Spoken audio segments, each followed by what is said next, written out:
Bismillahirrahmanirrahim. Assalamualaikum warahmatullahi wabarakatuh. Alhamdulillah anakku yang saleh dan salihah. Semoga masih semangat melanjutkan materi hari ini ya. Untuk pembelajaran tarikh kita masuk ke bab yang terakhir yaitu tentang Baiat Ridwan dan perjanjian Hudaybiyah. Yuk disiapkan buku paket tarikhnya. Baiat Ridwan berasal dari mimpi Rasulullah Shallallahu Alaihi Wasallam terjadi karena Rasulullah Shallallahu Alaihi Wasallam bermimpi memasuki Masjidil Haram bersama para sahabatnya, kemudian mengambil kunci Ka'bah dan melaksanakan tawaf dan umroh. Akhirnya karena Rasulullah Shallallahu Alaihi Wasallam bermimpi ke Ka'bah ke Mekah untuk melaksanakan umrah, Rasulullah pun mengajak seluruh kaum muslimin yang dari Madinah sebanyak 1.400 orang untuk melaksanakan umroh.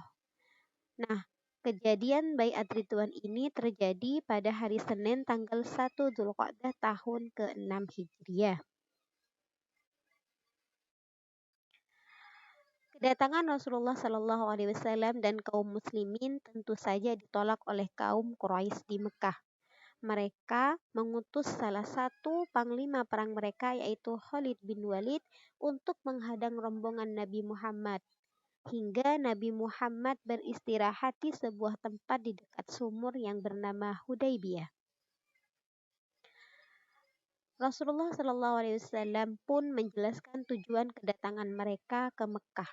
Namun kaum kafir Quraisy tidak puas dengan jawaban Rasulullah. Hingga akhirnya Rasulullah Shallallahu Alaihi Wasallam mengutus Utsman bin Affan untuk menyampaikan niatan mereka. Namun, orang-orang Quraisy menahan Utsman beberapa hari hingga terdengar kabar bahwa Utsman sudah dibunuh. Mendengar kabar tersebut, tentu Rasulullah Shallallahu Alaihi Wasallam berniat untuk memastikan apakah kabar tersebut benar atau tidak. Hingga akhirnya Rasulullah itu mengajak kepada para sahabatnya, kita tidak akan beranjak sebelum urusan ini selesai. Lalu Nabi Muhammad berbaiat, yaitu melakukan janji setia yang diikuti oleh seluruh kaum muslimin pada waktu itu. Janji setia tersebut dinamaikan Baiat Ridwan karena Allah Subhanahu wa taala ridho kepada perjanjian mereka. Lalu terjadilah perjanjian Hudaybiyah. Perjanjian Hudaybiyah ini dilakukan oleh orang-orang Quraisy dan Nabi Muhammad SAW karena orang-orang Quraisy merasa cemas Rasulullah SAW beserta dengan kaum muslimin tidak akan beranjak dari Hudaybiyah sebelum mereka mendapatkan kabar tentang Utsman bin Affan. Akhirnya kaum Quraisy melakukan dialog dan perundingan dan tercapailah sebuah perjanjian yang isinya perjanjian tersebut diantaranya yang pertama, tidak ada peperangan antara kaum muslimin dengan kaum Quraisy selama 10 tahun.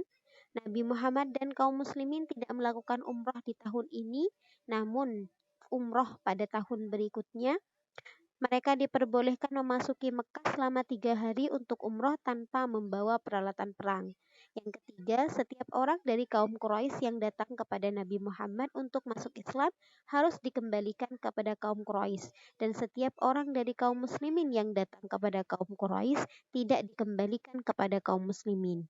Yang keempat, diperbolehkan bagi siapa saja yang ingin mengadakan perjanjian dengan Nabi Muhammad atau dengan kaum Quraisy.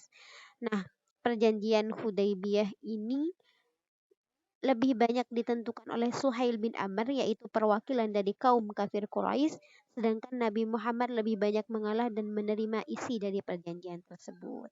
Masya Allah, pada materi kali ini kita belajar bahwa dengan adanya perjanjian Hudaybiyah ini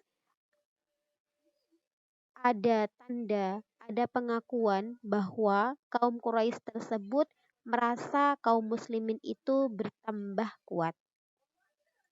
Selama perjanjian Hudaybiyah tidak ada peperangan antara kaum muslimin dengan kaum Quraisy dan dakwah berjalan dengan leluasa sehingga pertumbuhan umat Islam mengalami perkembangan yang sangat cepat. Masya Allah, tabarakallah.